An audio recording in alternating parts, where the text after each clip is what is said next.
all of a sudden, the rules upon which our interactions had been based, I can't take for granted anymore.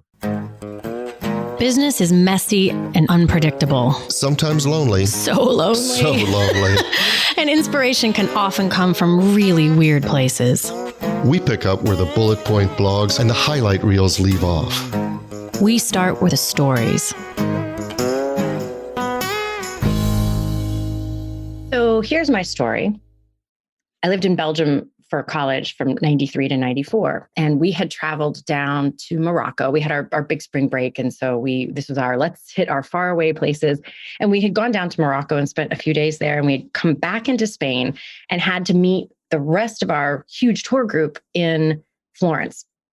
And so the best, fastest way to get there was to take these 2 20-hour train trips in a row. And I'll remind you, That doesn't seem fun at 40 hours on a plane. On a train. And I'll remind you, this is 1993/1990. Actually, this would have been spring of 1994. So no smartphones, no tablets, no YouTube, no social media to scroll through, no Kindles even. I'm sure I had a book with me. Maybe you bought a magazine. I don't know. The entertainment, there's no movies on this train. And we're with people that, we've told all our stories. There's a lot to talk about. And nothing new is happening because we're on a 20-hour train trip. So it's not like, oh, look at that cool restaurant or that funny person you just met. There is nothing to do. And I remember consciously moments where I would dig into this, I remember consciously finding my ways towards go to your happy place, just, check out or just go somewhere else, think about something else. I had sort of daydream constructs. I remembered a book, I think it was, I'm not going to remember who the book was, but the guy was talking about if you've lived any life, he was in solitary confinement or something, he would think about every detail of a room or something. So I'm really dragging this out. Much like a 20-hour train ride. Well, I really wanted you to feel what a 20-hour train ride is like. And then a second one. So I'm taking this story and I'm making it murderously boring in its detail. So point being, by the second 20-hour train ride, it was much easier because I developed some skills of how to endure this just endlessness. But the last, I don't know exactly how long, hour? 45 minutes, half an hour, was just irritatingly, I don't even know the words for it. My patience, my want to get out of there just took on a fever pitch because I was done. I was just done. And we all were that way. We were kind of snappish and whatnot. And it kind of reminds me, it's the best metaphor, the best sort of connection I can make, and because it keeps popping into my head the past week or two. Almost everyone I have talked to in the past, I'll say 7 to 10 days, friends, family, clients, colleagues, is irritable in one way or another. Emotions are raw, they're higher than normal, they're crankier than normal, they're just on just in a weird, unsettled way. And I know I feel it too, because it's different than the train ride, because the train ride was just get me out of here. I want to be on the other side of it. I keep feeling this weird, my own experience of irritation and excitement and just lack of patience. All right, let's get this over with. But then things come up about, so you can go do this. I'm no, I think I'll sit here in my house. So it's a weird kind of cognitive dissonance, and I have a bunch of theories on what I think might be going on for folks. But whenever I see a trend like that, I always want to bring it to a show to be like, what have you seen, Elliot? Do people seem extra cranky to you? Because I think these things kind of bubble up in the soup sometimes. And because this is a thing we've never done before, it may be that there's something there. And it's not like there's going to be a Google article on it already, because this didn't happen a few years ago when somebody wrote about it. So Right. No, I do see it. It's kind of to me, if you're locked in a place and you know that you can't go anywhere, there's frustration that goes along with that, but there's also a certainty. But what I see now is that we're locked in this place, but sometimes, at least for me personally, sometimes I think I'm not. And then I go toward the door and then I just slam into the wall that's been there the whole time. And so there's that frustration of being in the same place I've been for a long time. And the reason I say that is because um, on the one hand, intellectually and reading all the articles and things like that and seeing the vaccines and having gotten my second shot and all that, I feel like, oh, we're coming out of it. Mhm. We're absolutely coming out of it, and life is going to go back to pre-COVID. It's going to be normal, et cetera, et cetera. Except then you see that things are spiking. There are different variants. Nikki and I have talked about flying out to see David in Colorado, and we're both like, I don't want to get on a plane, but we're vaccinated and we're, all this stuff. So, on the one hand, I keep thinking, well, I'm not encased anymore because I can just walk right through that door. But when I get right up into the door, I just bang into something, and it just irritates me even more than it did when I wasn't even trying to get out that door. Well, there's that. So I think there's a couple things going on. So you said, we're not in this cage anymore. You do see these, I can't think of a specific one, but I've seen these videos of animals that have been in cages forever. And, they open the door when their feet first touch grass. They're like, this is weird. And they're making if this was video, you'd see the weird body motions I'm doing for what those animals. Yeah. I don't know what that was. But so I think that's part of it, is just having to relearn. I don't know that it rises to the occasion of agoraphobia, but just the, I don't know, whatever agoraphobia light is, or just hesitancies around things like flying, or someone said to me the other day, I bet you're really excited for your gigs to start happening. Well, my outside gigs, yeah. Some of the bars we used to play, I'm like, ooh, I don't know if, that will look one of two ways. Either we're playing in there and there's only a tiny few number of people allowed in there, which will be a little weird. Or, what was fun is when there was a big crowd and it was lively and they were dancing and all over. And that I'm like, like even once I'm vaccinated, it's going to take me a minute to feel okay about that. It's really funny. I didn't see this coming. So I had a root canal last week. I knew I was going to have a root canal. That wasn't like a surprise. Thank you for coming. Open up. Worst surprise ever. That part I saw coming. What I didn't see coming, and was like, of all the things to be nervous about in that moment, I was slightly weirdly anxious about having my mask off with someone that close to me. It's just a habit. And to have somebody that close, he was wearing his mask and everything, and I felt weird.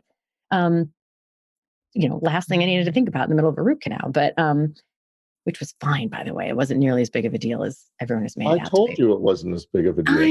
I know, but now I know, Elliot. So, right, so that makes it real. Totally. But so I think there's that. But here's the other thing. I haven't just seen emotions high about frustrations or weirdness that have to do with the pandemic. I think I've just seen in general people being touchier or crankier, or feelings hurt, or just emotional. And actually worse, two of the calls I got last week were more because kind of in the frame of, what's wrong with me? Like, I don't feel like me. I feel unsettled. I don't know what it is. There's no reason I feel this way. And I think some of it might be like things we've talked about, are like looking forward issues. I do think, and I'm not enough of as much as I'm a psychology nerd, I'm not enough of a psychology expert to really articulate what this is. But I do think there's something about the letdown of a thing at the end that is weirdly emotional. I know I've had friends who, had chemo treatment or something and found themselves weirdly almost disappointed when it was over, which of course makes, so much cognitive dissonance around why, like, chemo was awful. Why would I want? But it was this routine, and it was like, there was some kind of weird comfort in it. And so there was a discomfort in the dissolving of something they were used to, even if it wasn't something that they were excited about or enjoyed. And So I think there's part of that. I think we've all endured a lot more in the last year than we really realize, like the emotions of, that's the reason the train ride keeps coming up for me. Like there were so many moments in that train ride that I still remember where I wanted to burst through a window or something. I was so bored. And I was like, nope, find a way to get through, find a way to do something with your brain, because you have no choice but to sit up. There was no option. I can't get off the 20-hour train ride. I had to just get through it. So in order to get through it, where did I have to send my brain and my thoughts and my body, like, so I could get to the other side of it? And much like that train ride, it's not like, that's not something I would consider, air quotes, traumatizing to do that. And I think it's one thing to do it for 20 or 40 hours, but to do that for a year, where a great number of things that you can't go exorcise out of you via the channels that we normally would, you had to stuff somewhere or push out somewhere or send someplace else. And I can't help but assume that catches up, and like that's like you've been jamming stuff into a closet and at some point the door bursts open and it all just comes falling out. I don't know. I think it may see, I look at it with regard to other people. And maybe it's because your experience and mine is different, because I've been coming into the office since January. Right. Right. So I've been kind of making a transition back to my normal routine. What's not normal about my routine is the others. It's the other people coming back, but my normal commute to the office and stay here and do my work in my office environment and commute back or whatever, that the stuff that I changed during the height of quarantine, I've changed back to a large extent, at least in my work life, and not to going out and doing a lot of things, but what's unsettled to me is the routine of interacting with other people. Meaning, so I reached out to a friend of mine. We used to have breakfast fairly frequently, just to catch up or whatever. And I felt, and I've known him since sixth grade, fifth grade. I mean, we go back. Wow. And it was weird when I was texting him, like, hey, do you want to catch up for breakfast? I felt like, okay, do I have to justify that? Okay, I got my second shot. Did you get your second shot? I don't want to be presumptuous about your routines. And, and all of a sudden the rules upon which our interactions had been based, I can't take for granted anymore. In certain ways of getting together. Is this okay? Is this, and if you don't want to get together with people, that's perfectly fine. And so restoring the interpersonal connections is difficult, and I'm unsettled by that, because I don't know what's okay, and I really welcome it. Like last week, a client who I know very well called up and said, "Hey, can I come by the office and talk to you?" Because I was coming into the office every day, and then there was this, and I was perfectly fine with it, but there was this weird dance in which he had to give me enough room to say, no, it's not okay. I don't want people to come by, but he had asked me to, so it was a client service issue, and I shouldn't feel obligated to do that, but he just wanted to know. And it's all of this preamble to these normal interactions. And it was fine. And when he got here and we sat in the conference room, I'm in my office alone most of the time, as I am right now. I'm not wearing a mask, and I don't wear a mask around here. And when some people come into the office, we're kind of in each other's bubbles. We don't really mask up, whatever. But he came in, he was in the conference room. I didn't really think about it because I was in my office, but he stayed masked. We were socially distant, but he stayed masked. And then it's kind of a little bit, well, was I rude? Should I put, all that stuff. Yeah, no, I think there's that whole bucket of things. I think there's a whole bucket of because you brought up a really interesting point of the things that you changed for COVID have mostly gone back. And I think there's a whole swath of people who are sorting through that stack of things that changed because of COVID. And there are some things that they're excited to bring back. and can. So that's a good check mark. There are some things they're excited to bring back and they can't yet. So that's frustrating. Or even if they can, it has a lot more layers of, is this okay? So it's not as easy breezy fun. But then I think there are buckets of things that you're realizing. Well, actually, it's sort of flip to the other end. There are things you're like, I don't want to bring that back. That's not something I'm not looking forward to traffic. When I do, it's not like I don't want to leave my house, but when I do leave my house, it's been nice that I can zip pretty much anywhere relatively quickly. I don't typically have a really long commute, but there are some places I would go that take way longer than it does right now. And I ain't looking forward to that. And so much so that it makes me question whether some things are worth the amount of time I used to spend in my car going to here, to there, to here, to there. It feels a little bit like wasted time. And so I'm thinking about some of those things. And then there are things in the middle, which is kind of where I was getting to, is that, you're trying to discern, is it that I don't want to do this thing, or am I just out of practice of doing this thing? And if I did a little bit more of it, then it would feel normal again. And so just discerning this, and we did an episode a couple of weeks ago about deciding what your new normal, your next normal looks like. And so I think it's a piece of that. But I do also suspect that there is some kind of, like if you're in a car accident or something, and you have that period where you're in some amount of shock or something, and everything seems perfectly fine, even if it wasn't a horrible accident, you're just like that adrenaline is pumping, and then like later that evening or something, all of a sudden you like burst into tears, or this sort of like stuff that went somewhere comes from somewhere and shows up. I do think something like that is happening. And I don't know the official terms for those things or how that works. I should probably read about it. But I'll tell you what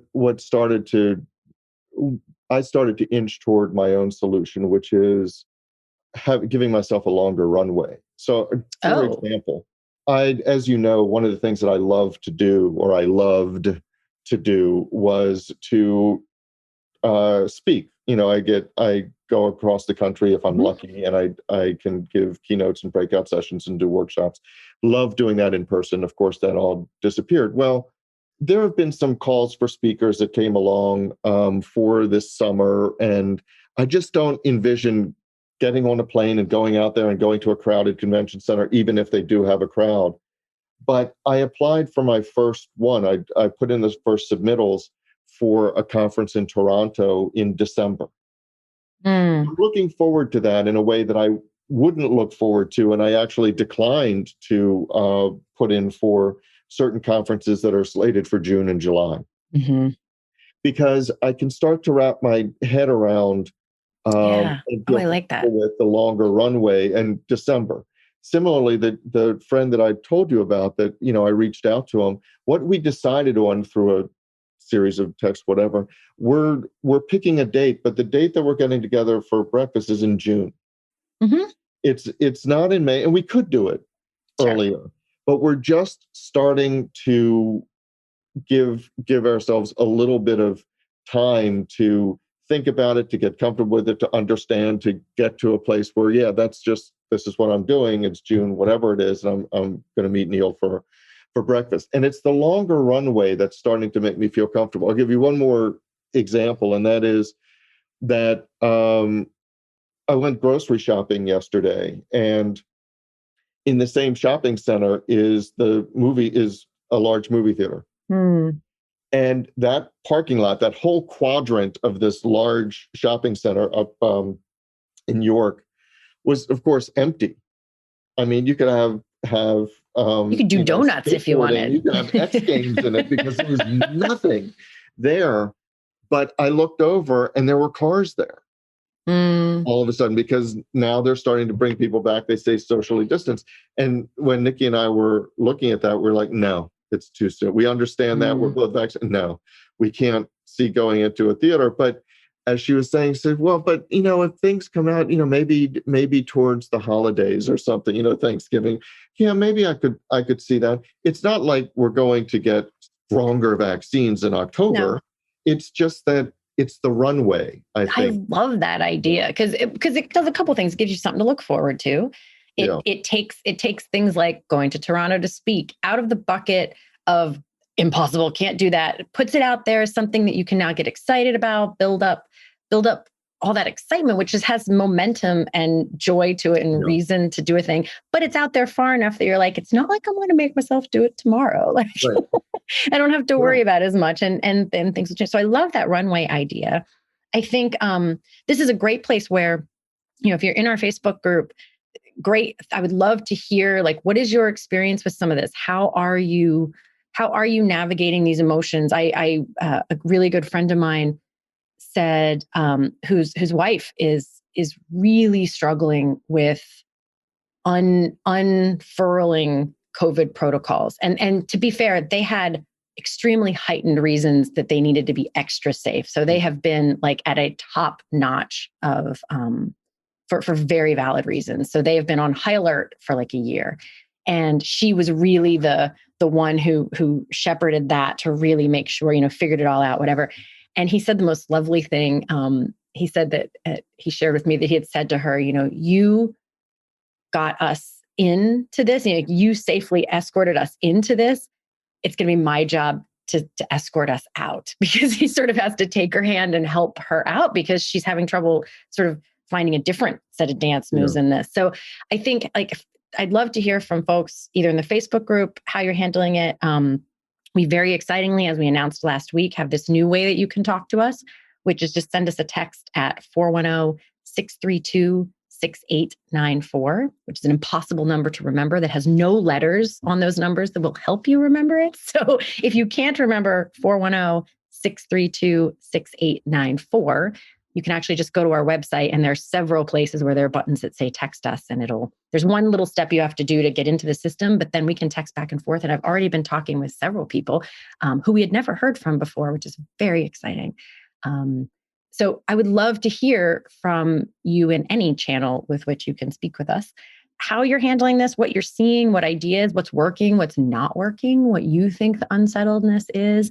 We really want this to be a conversation. This is a perfect topic because I'm curious how everyone's handling it. But the other point that I want to make is, if I'm not crazy, if it's not just anecdotal coincidence that the people I'm talking to are having these experiences and it's really just a bubble, if it really is a thing that's sort of in the soup, then not only do we need to be aware of it for ourselves, but we have to be aware of it with the people we interact with. So, because a number of the phone calls that I've gotten weren't because that person was sensing their own unsettledness. They were being extremely agitated by somebody else's agitating behavior. And I think if we all think of each other as toddlers who need a snack or a nap and maybe aren't being our best selves, there's a little bit of grace and compassion there around, like, okay, if that person is acting in a way they don't normally act, maybe they're not being the best they ever have right now. So and that's true. I'll tell you, the grace and compassion is so incredibly important, because I feel like there's a lot of latent judginess. Yes. Goes along with, well, who's farther along or farther behind on the track to normality? Who it used to be just, and of course where I live, this person isn't masked up at the grocery store. And there's this whole thing that goes along with, how do you not be considerate of your neighbors? If you don't think it's real, then how do you not be considerate of your neighbors, at least for them, and all that stuff. And now I think it's necessary to kind of see if we can shelve the judgment in favor of just the understanding that everybody is on unsettled ground, and act with more compassion and grace. So that's our story. But the discussion doesn't have to end here. No, it does not. In fact, we don't want it to. No, we don't. That is why we actually have our private Facebook group, which we started to make sure that we could get your comments, your rants, your thoughts, your stories. You can find links to that group, as well as show notes and links to subscribe via email, and how to find us just about anywhere you can possibly find podcasts at sohere'smystory.com. And you can also find us on Facebook and Twitter at SHMS Podcast. And since we know it takes a village, Yes, it does. we'd like to thank our village, our super talented, incredibly patient team. And occasionally snarky Ooh, team. yeah, but in the best of ways. In the best of Lovingly ways. snarky. Yes. Good mockery. So a huge shout out to the people who actually help us produce our show. First, our sound engineer, Tom Hansen. Thanks to Christy Schmier for our brilliant show notes and all the other fantastic writing she does for us. And to Taylor Mathauer for doing just a little bit of everything. Including wrangling us. Including wrangling us. Which is no small feat. No, it's not. This is Jodi Hume. And I'm Elliot Wagenheim. And you've been listening to So Here's My Story.